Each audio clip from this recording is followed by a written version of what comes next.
वायु प्रदूषण ये भी एक तरह का डिजास्टर है। दिल्ली और एनसीआर के तमाम क्षेत्रों में अध्यक्ष जी इतनी बुरी हालात है, हवा जहरीली हो गई है, मेट्रो सिटी में सब जगह हाल है, इसको भी इसमें जोड़ा जाना चाहिए।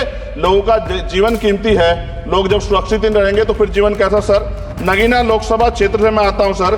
किसानों को हर बार बाढ़ के कारण नुकसान होता है और जब वो जाते हैं दफ्तरों में तो अधिकारी धमकाकर भेज देते हैं वापस, कोई मुआवजा नहीं मिलता, मुआवजा के नाम पे खाना पूर्ति होती है।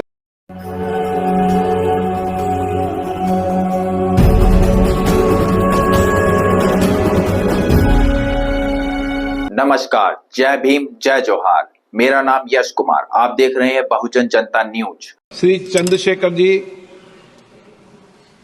धन्यवाद। घड़ी का और समय का ध्यान रखो। 6:30 बजे मंत्री जी मैं का जवाब आना आपके एक से एक शब्द की वैल्यू समझता, आप कहो मैं बैठ जाऊंगा सर। नहीं, बोलिए, आपको बोलने के लिए देश की जनता ने धन्यवाद, धन्यवाद अध्यक्ष। हम आपदा प्रबंधन संशोधन विधेयक पर विचार कर रहे हैं सर, जिसमें मूल अधिनियम की 79 धाराओं में से 51 धाराओं में संशोधन का प्रस्ताव है। हालांकि ये संशोधन आवश्यक हो सकते हैं, परंतु यह तरीके कुछ जटिल हो सकते हैं, खासकर नए सदस्यगण मेरे जैसे के लिए।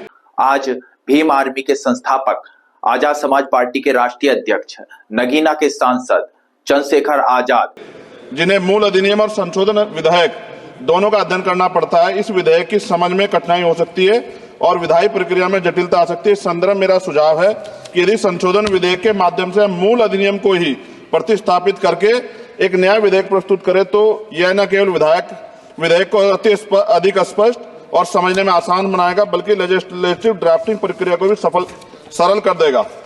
वर्तमान में संविधान की 7वीं अनुसूची में इसकी स्पष्ट एंट्री का उल्लेख नहीं किया गया है। आज भीम आर्मी के संस्थापक, आजाद समाज पार्टी के राष्ट्रीय अध्यक्ष, नगीना के सांसद चंद्रशेखर आजाद। मंत्री जी कृपया यह बताने का कष्ट करें कि वर्तमान विधेयक संविधान की 7वीं अनुसूची के किस एंट्री में कवर है।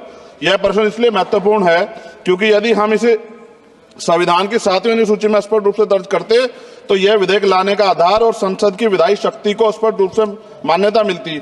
इसके बिना यह विधेयक संविधान के तहत अपनी पूरी वैधता का दावा नहीं कर सकता, जिससे इसे लागू करने में होने में अस्पष्टता उत्पन्न हो सकती है। इसलिए मेरा सुझाव है भविष्य में इस प्रकार के विधेयक लाते समय संविधान की 7वीं अनुसूची में आपदा प्रबंधन के लिए एक स्पष्ट प्रविष्टि जोड़ी जाए, ताकि संसद की विधायी शक्तियां स्पष्ट रूप से विधेयक और औचित्य की तरह पूरा करें।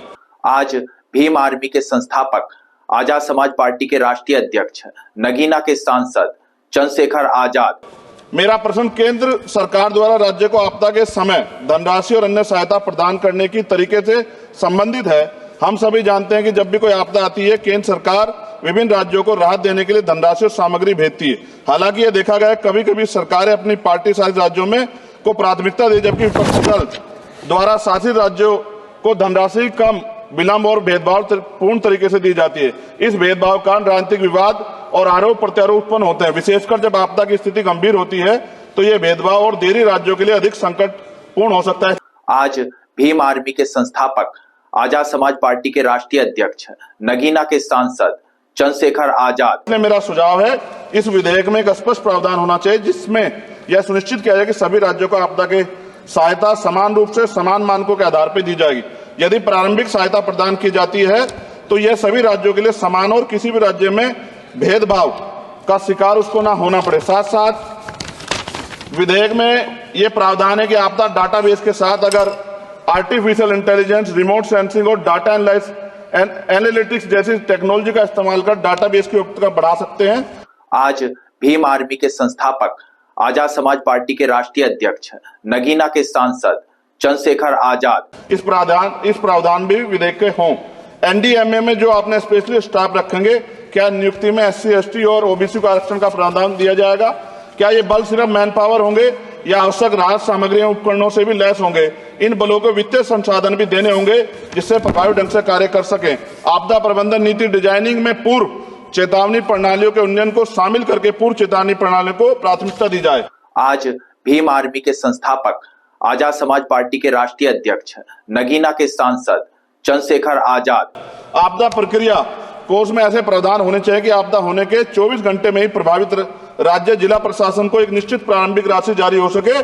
जापान जैसे देशों के तरह 72 घंटे की महत्वपूर्ण प्रतिक्रिया योजना को लागू करना ताकि समय और बचाव कार्य कुशल समन्वय हो। जनता और एनजीओ को भी एक्ट के तहत बनी सभी एजेंसीज के साथ मिलकर काम करने की योजना पर बल दिया जाना चाहिए, किंतु संशोधन विधेयक में ऐसा कोई प्रावधान नहीं दिखता जो कि आपदा के समय नागरिकों, एनजीओ और सामाजिक संगठन रोल को सुनिश्चित करे।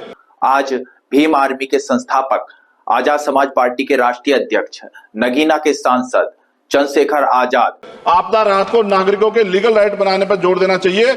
और अध्यक्ष जी, सबसे महत्वपूर्ण ये है, आपदाओं में अपने परिजनों और संपत्ति को खोने वाले व्यक्तियों के मानसिक स्वास्थ्य को सहायता प्रदान करने के लिए मनोवैज्ञानिक पुनर्वास कार्यक्रम को आपदा प्रबंधन नीतियों में एकीकृत करने की आवश्यकता है। वायु प्रदूषण ये भी एक तरह का डिजास्टर है। आज भीम आर्मी के संस्थापक, आजाद समाज पार्टी के राष्ट्रीय अध्यक्ष, नगीना के सांसद चंद्रशेखर आजाद दिल्ली और एनसीआर के तमाम क्षेत्रों में अध्यक्ष जी इतनी बुरी हालात है, हवा जहरीली हो गई है, मेट्रो सिटी में सब जगह हाल है, इसको भी इसमें जोड़ा जाना चाहिए। लोगों का जीवन कीमती है, लोग जब सुरक्षित नहीं रहेंगे तो फिर जीवन कैसा। सर, नगीना लोकसभा क्षेत्र से मैं आता हूं। सर, किसानों को हर बार बाढ़ के कारण नुकसान होता है और जब वो जाते हैं दफ्तरों में तो अधिकारी धमकाकर भेज देते हैं वापस, कोई मुआवजा नहीं मिलता, मुआवजा के नाम पे खाना पूर्ति होती है, सभी लोगों में चिंता है। नमस्कार, जय भीम, जय जोहार। मेरा नाम यश कुमार, आप देख रहे हैं बहुजन जनता न्यूज।